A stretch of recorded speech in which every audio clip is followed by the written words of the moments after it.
Oyimo nyere ogbenye aka, ezi nwanne m cheta onye ka mma.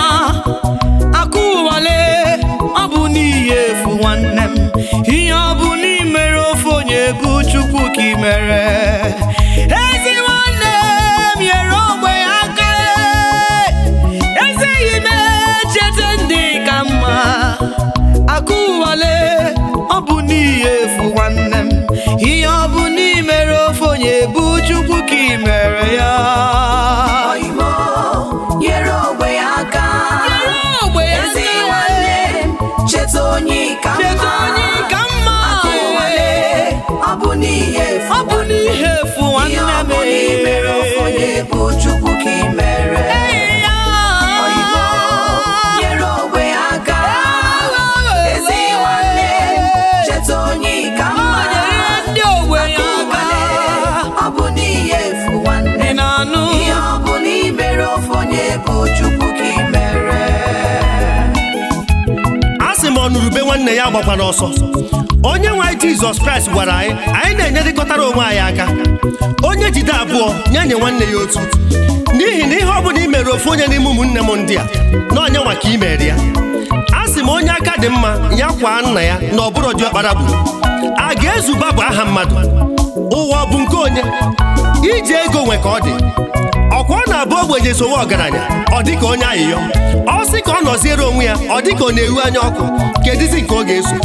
Enweghịkwana onye ekechara oke si okporo ụbịam, ya nọọ ihe ndaba ka ọ bụ. Ọ bụrụ na ị nọ n'elu, cheta ndị nọ n'ala, maka na akị ka eji atụ ụkwa, were ugwu ube na-atọ ọka o wee na-adaba. Nwere afọ ojuju bụ aka ntakide, were aka nri na-enye enye ka i were aka ekpe na-anara ngọzi n'aka Chukwu.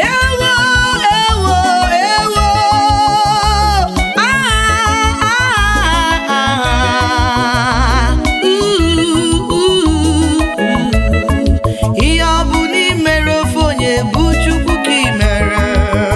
Ezi nwanne m ime ọ ga-amaka, ezi oyime cheta agbata obi gị. A na-esi n'ụlọ wee ma mma pụrụ ilo. Ihe ọ bụ n'imere ofe onye bụ Chukwu ka i mere. I were ego eri na sọsọ gị o, ọ bụrụ nni cheta ndị nke gị, ọ bụrụ akwa oyi cheta ndị gba ọtọ. Ewo cheta ndị ka mma. I nwere ụlọ na-ekwe ndị nọ n'iro, na-ekwe nri mmiri na bọnkụ.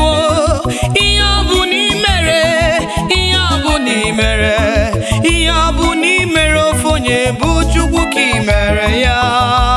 Oyimo nyere ogbenye aka, Ezi oyibe, ezi nwanne m cheta onye ka mma. nwanne m, Akụwale ọ bụ n'ihe efu nwanne m, ihe efu ihe ọ bụ nwanne m, n'imere ofe onye bụ Chukwu ka i mere. Chukwu ka i mere Oyimo ya. nyere ogbenye aka, ezi nwanne m cheta onye ka mma. Akụwale ọ bụ n'ihe efu nwanne m, ihe ọ bụ n'imere ofe onye bụ Chukwu ka i mere. Otu nwaanyị mụrụ ụmụ ejima baa otu onye ma echi, nke ọzọ bụrụ echi ebuka, ọ bụrụ aha bụrụ okwu. O nwere ndị ọ dị ha ka ha nọkwatago, mana ọ na-ewute m maka na ha ghọtara ụwa karịrị uche mmadụ nghọta. Ana m anụ ka ụfọdụ ndị na-asị kama ọnụ ya eri ya eridebe, nke eribere chacha anya eri na kpatara ụfọdụ ji were aka na abụ wee gụgba ihe ụwa, wee chezuo na o nwere ihe mmadụ nwere n'ụwa bụ nke ya. Aka ka anyị gbabịa, aka ka anyị ga-agbakwa wee na. Etinye m isi na mọchụwarị n'ụlọ ọba ozu ka m bụrụ ozu. God bless you, my dearest friends in Christ. The clip you just watched now is a pre-video shoot of the track titled Umu Ogbenye. The official video shoot is in the pipeline. This one is to notify our fans that ask us very often where to get our audio. They are dropping one after another. We bring more update to you. Go to Spotify, Amuse, Amazon, Apple Stores, Deezer, Audiomack, etc. and download it. Follow, like, and share. Share the links to your friends or the platform. May God bless you. I still remain your good friend, Brother Paul Chigbo. Agenda Production.